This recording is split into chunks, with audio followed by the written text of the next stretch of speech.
Sport Club, la chronique du sport universitaire. On est de retour dans les studios de Radio Jeune Reims pour retrouver à nouveau, comme chaque année, l'ami Laurent Duclos. Salut Laurent. Salut Julien. Le responsable des sports universitaires dans le Grand Est, maintenant doit-on dire. Laurent, déjà c'est l'occasion pour nous de prendre de tes nouvelles. J'imagine que tu as quand même coupé, je l'espère en tout cas pendant les vacances. Finalement très peu puisque les événements se préparent au long cours et donc il y a des échéances qu'il faut respecter et là malheureusement on a dû sacrifier parfois quelques heures de vacances pour pouvoir préparer un peu plus sereinement les événements à venir et ils sont nombreux. Alors, ce qui dit nouvelle rentrée, dit nouveauté peut-être, on va reparler de la 4C dans quelques instants, mais est-ce qu'il y a des nouveautés dans la façon dont on peut aborder le sport universitaire en 2019-2020 ou pas? On continue sur la lancée qui est déjà jolie, hein.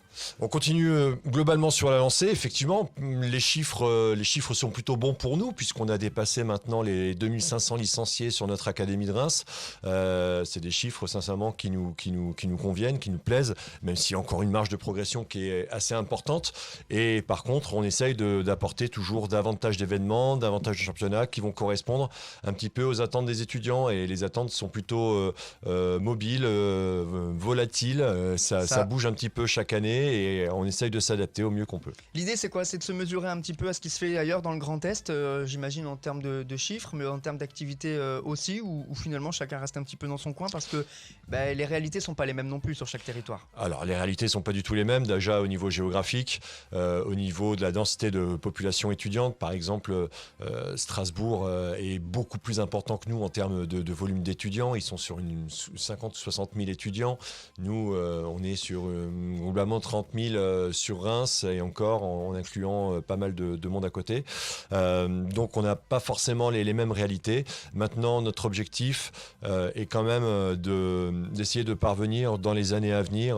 Moi, j'aimerais bien arriver autour de 3 000 licenciés. Le seuil des 10%. Ouais, voilà, exactement. 10%, ça serait super. Surtout, ça nous permettrait d'avoir une grosse activité académique dans tous les sports, que ce soit sur les sports indes et des sports collectifs. Et effectivement, ça serait le début d'un cercle vertueux et je pense qu'on a commencé à mettre le doigt dedans. Quand on arrive à la rentrée, qu'on se présente un petit peu dans les classes, dans les amphis et qu'on parle de FFSU, aujourd'hui, c'est quand même un acronyme qui est rentré dans les mœurs. On sait de quoi on parle. Après, la différence, c'est l'engagement. Alors malheureusement, dans le secondaire, je pense qu'on parle relativement peu de la FS Sport U et chaque année, je reprends les mêmes choses avec les premières années. Pour les premières années, il faut recommencer. Ouais. Et ils découvrent tout à chaque fois. Maintenant, effectivement, avec les bureaux des sports, avec les associations sportives, ça commence à être beaucoup plus fluide et on trouve des bureaux qui sont très très motivés. Donc ça nous donne une force en plus, sincèrement, et on voit que le travail commence à payer pour eux comme pour nous. Bon, d'autant plus qu'on voit, et notamment sur les réseaux sociaux, mais aussi sur les médias, parce que je sais que tu n'es pas le seul endroit où tu viens régulièrement, et on salue les copains au passage. La FFSU, on en parle parce qu'il y a traditionnellement désormais cet événement depuis 3 ans qui existe, qui est au départ de Châlons, c'est la course 4C, la course colorée de Châlons en Champagne, qui est donc fixée cette année au 28 septembre, ça arrive là dans quelques jours, le stress monte, l'adrénaline aussi, mais j'ai cru comprendre que ça se présentait quand même plutôt bien pour cette 3e année. Là aussi, c'est un événement qui est entré dans les mœurs. Hein. Oui, puis ça se développe bien, effectivement. L'an passé, nous étions à 2500 participants. Cette année, on a remis une couche en mettant 500 dossards supplémentaires. Ça se présente vraiment plutôt bien. Là, je pense qu'on est à la moitié du remplissage. Donc, on est plutôt serein puisqu'il reste 15 jours. Et contrairement aux courses classiques type 10 km semi, où les gens s'inscrivent longtemps en avance pour finalement se mettre un objectif et se préparer en amont, là, on est sur de la consommation telle qu'on pourrait se dire tiens on va au cinéma, c'est-à-dire que ça se joue quasiment du jour au lendemain, donc on sait que ça va arriver vraiment sur les derniers jours. Donc jusqu'au 25, 26, 27. Oui, puis même les inscriptions sur place, effectivement, on a gardé 300 inscriptions sur place pour la veille et le jour J, et on sait que ces inscriptions-là vont partir. Donc on est plutôt serein maintenant sur le remplissage. Dans la préparation, c'est quand même assez tendu parce qu'on essaie chaque fois de mettre des choses supplémentaires. Là, on va arriver à plus de 15 animations en live sur le parcours, donc de la fanfare, banda, groupe rock, pas mal de groupes rock. Il y a de la zumba, il y a du hip-hop, il y a également des percussions brésiliennes, des percussions africaines. Enfin bref, il y en a vraiment pour tous les goûts. Et du coup, ça devient vraiment un parcours autant sportif que culturel. Et c'est vraiment ce qu'on voulait. C'était la question que j'allais te poser d'ailleurs. Est-ce qu'on peut encore parler de course en tant que telle? Parce que déjà, c'est pas chronométré. D'ailleurs, tu parlais des inscriptions, pas besoin de certificat médical. Merci de le préciser, Julien. En effet, C'est un pas besoin de avantage. certificat. Ouais. Voilà, donc vous pouvez aller vous inscrire à la dernière seconde. Mais si vous pouvez le faire avant, c'est quand même mieux pour les organisateurs, je S'il tiens à vous le plaît. préciser.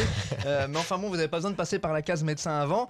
Et puis donc, il y a un côté course qui peut faire peur à certains. Cela dit, on y va tranquille parce que, comme tu le disais, c'est même plus tous les kilomètres, c'est tous les 300 mètres. Il y a quelque chose à regarder, à profiter, quoi. Exactement. Puis l'idée, justement, c'est pas de passer devant les groupes à 200 à l'heure. L'idée, c'est de profiter, de s'arrêter, de danser. Il y a énormément de personnes qui viennent costumées, déguisées, maquillées.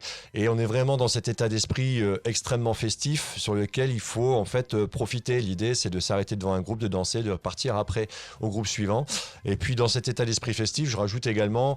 Bon, parce que c'est culturel chez nous quand même, et c'est relativement rare. On met 2 dégustations de champagne sur le parcours, donc du rosé sur le kilomètre rose et du brut sur le kilomètre or. Voilà. Ah oui, ça c'est bien pensé. Voilà. Alors on le dit toujours parce qu'on est à la radio avec modération, mais de toute façon on n'a pas l'occasion de faire beaucoup plus parce que quand même faut avancer. Hein. Ah, puis là c'est avec grande modération parce qu'effectivement fournir du champagne pour 3000 personnes, Oui, ça peut coûter. ça fait exploser le budget. Donc non, c'est vraiment avec modération, c'est plus le clin d'œil à la région et la maison de champagne locale qui nous accompagne plutôt que vraiment pour de la consommation et la dégustation. L'originalité, c'est qu'on est sur un événement sport universitaire, mais on encourage tout le monde à venir en famille, j'ai envie de dire. Hein. C'est vraiment ouvert à tous, pour les plus petits, pour les plus âgés. Voilà, venez, même déguisé, ça peut être sympa. Hein. Ouais, on en revient à ce qu'on évoquait il y a 5 minutes, tout simplement. On a la Fédération française du sport universitaire a quand même mais j'espère que c'est derrière nous, un gros déficit de visibilité.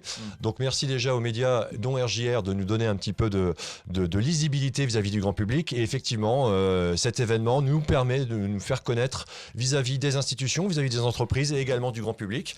Et ça permet de rassembler tout le monde. Et nous, de nous faire connaître. Donc c'est vraiment très positif. Et sur les âges de la 4C, on peut constater, et je suis le premier surpris, qu'on va avoir...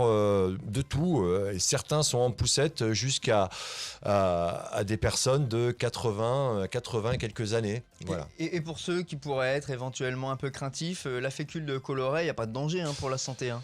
C'est de l'amidon de maïs, tout simplement, tel que vous pouvez l'utiliser en cuisine, voilà, et coloré avec des pigments naturels, ce qui fait qu'on peut l'utiliser sur la voie publique, que ça peut partir dans les égouts, il n'y a aucun problème par rapport à ça, c'est avec des pigments naturels, c'est de l'amidon de maïs, tout simplement. C'est vrai qu'on en parle depuis quelques années, les courses colorées en tant que telles, c'est une mode qui commence un petit peu à passer.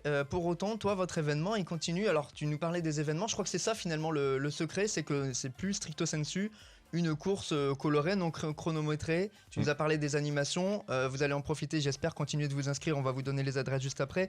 Mais après la course, il y a encore d'autres événements, il y a des concerts, il y a un feu d'artifice, j'ai vu cette année.